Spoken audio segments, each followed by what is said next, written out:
His wounds hadn't even healed when my family sent word. The Countess was sick, dying. She wanted to see her daughter. Dying? That was the best news I'd heard all year. I almost smiled. Then I felt his eyes on me. You must be so worried.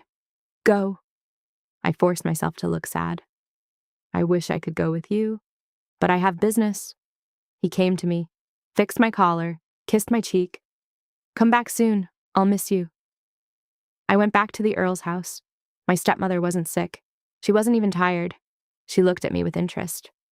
How does the Duke treat you? She wouldn't want the truth. I took a deep breath. I forced a sob. Cecilia humiliated him back then. Now he tortures me every day. I can barely eat. My body is covered in bruises. Cecilia looked satisfied, but suspicious. Her maid spoke up. My lady, you look fuller. I froze. Starvation swelling. We talked for a while. Finally, I lost patience. You're not sick. Why did you call me back? The mother and daughter looked at each other. The maid left. She closed the door. When we were alone, Cecilia took out a small glass bottle. She pushed it toward me. My heart jumped. What is this? Claremont is cruel, my stepmother said. He's torturing you. I can't bear it. Find a way to put this in his food. When it's done, someone will take you back here. You'll live well.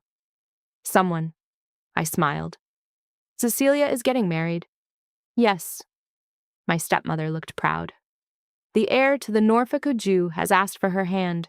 She's not your sister anymore. She's your half-sister now, raised on the country estate. Even her name had changed. Her name held good fortune, flowers and moons. Even if we switched places, she would still get everything I could never have. I was quiet for a moment. My stepmother saw my hesitation. Her face changed. If you ruin this marriage for her, I'll burn everything your Italian mother left in that house. Every last thing. You're threatening me. She stood up, looked down at me. You're worthless. Do this, and I'll clear your mother's name. Don't do it. Think about what happens when the Duke finds out you're not Cecilia. Will he let you live until tomorrow? She left. Cecilia stayed. She sat there. Her face looked so much like mine, quiet, graceful. She dipped her finger in her tea. She wrote on the table. This is your fate, sister. Even if you take my place, you'll never really be me. I took the bottle. On the way back, I held it in my hand and thought. Claremont had made many enemies. Everyone wanted him dead. The man marrying Cecilia now was one of them. The king's brother, the Duke of York. His mother's family was the Norfolk house. So who wanted Claremont poisoned? Norfolk or... I didn't want to think about it. I got back. The sky was dark. He was waiting for me at dinner. He saw I was distracted. He took my hand. What's wrong? Is your mother very sick? I shook my head, sighed. If only. I'd opened champagne. He told Leah to bring paper. I wrote. They brought my half-sister back from the country. Gave her a new name. I'm just... I didn't know how to finish. He reached out and tucked my hair behind my ear. Did you have a nickname? Before? I shook my head. Let me give you one. He wrote on the paper. You smile so brightly. Let's call you Isa. Wait. What was your real nickname? I froze. He knew I had a nickname? No. How did he know I wasn't Cecilia? Isa, I wrote. My mother called me Isa. Isa. He said it softly, like he was tasting the word. Isabel. That's your real name, isn't it? I looked up at him. My eyes went wide. His face was so close. For a moment, it blurred with my mother's smile. I was small back then. She held me on her lap and read to me. When she finished, she touched my hair and said softly, Isa, that's your name. Your father doesn't want you, but you're my daughter. Always. The words were still in my ears. Then her cold, dead body was in front of me. My father came with a whip. My stepmother stopped him. She's still his daughter. Is she? After what her mother did? Who knows whose bastard she is? He looked at me with disgust. She's a servant now. This family only has one daughter, Cecilia. Isa. His voice was a sigh in my ear. I woke up. I touched my face. I was crying. He pulled me into his arms. He stroked my hair. You're married now. Your parents' hearts are with other people. You're my wife. Tell me what you want. I'll listen. What did I want? I wanted my mother alive. I wanted my family dead. But I couldn't say that. I hid the poison bottle, kept it close. But before I could do anything, he almost died. One evening, he came back from work. We ate together. Halfway through his soup, His face went white. He turned and coughed black blood onto the floor. My blood ran cold. I stood up. I stared at him. My heart sank into a deep hole. He held the table. He looked up at me. The candlelight flickered. His hair fell over his shoulders. His face was so pale, but the blood on his lips was bright red. "Wife!" His voice was weak. "Help me, I can't stand." I pushed down the pain in my chest. I held him. I opened my mouth to call Leah. No sound came. Leah came in to pour tea. She saw everything. He was poisoned. Bad poison. But he hadn't drunk much. He would live. His men searched the room. They found the glass bottle in my jewelry box. Alan, his guard, looked at me like he wanted to kill me right there. "The Duke has been nothing but good to you. Why would you do this?" I hated being mute at that moment. I couldn't even defend myself. "Take her to the dungeon," Alan said. "We'll wait until the Duke wakes up." His men reached for me. "No!" The voice came from the bed. He was awake. His face was still pale, but his eyes were bright.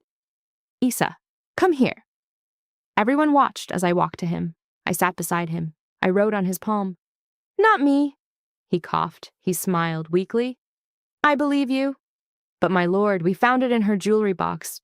Alan was desperate. "It wasn't Isa." His voice was quiet, but everyone heard it. "She loves me. She wouldn't poison me. Someone framed her." He looked at Alan. "Find out who." Alan glared at me, then he bowed. "Yes." Everyone left. The door closed. I looked at his pale face in the candlelight. He was looking back at me. "Isa, I don't have the strength to hold you right now." He spoke softly. "Don't be afraid. I never doubted you." I just looked at him until he closed his eyes. I was grateful. When Alan wanted to drag me to the dungeon, he stopped him. He said he believed me. His eyes were so deep, so gentle. For a moment, I almost believed he really loved me. But how? He was Alexander de Clermont. Cold, careful, always thinking 10 steps ahead.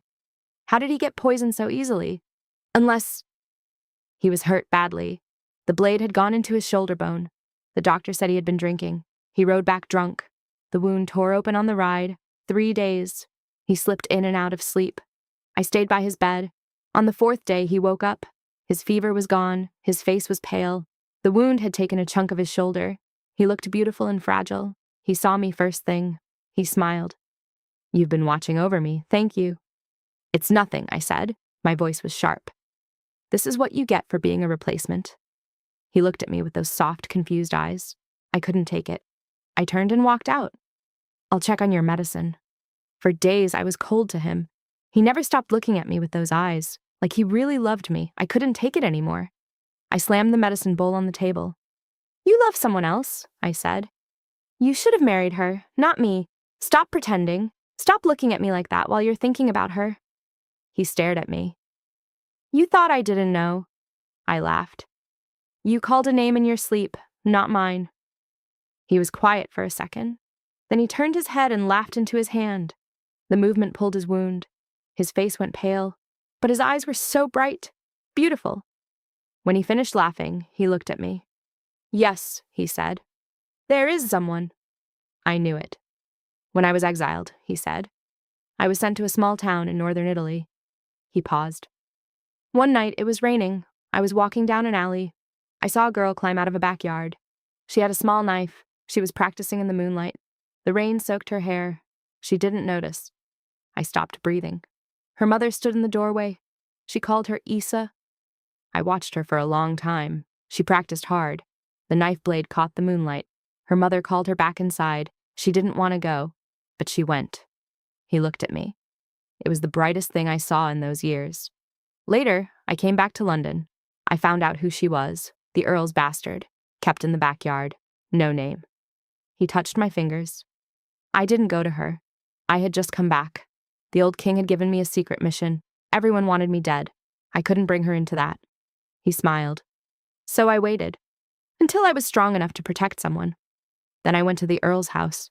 I wasn't asking for Cecilia. I was asking for her, the girl in the rain. "You, Isabel." I opened my mouth. Nothing came out. "Cecilia's voice," I whispered. "That was you?" He nodded. "She talked too much," he said. "And she hurt you more than once." The winter when Cecilia lost her voice. The accident. It wasn't fate, it was him. You. My voice shook. How long?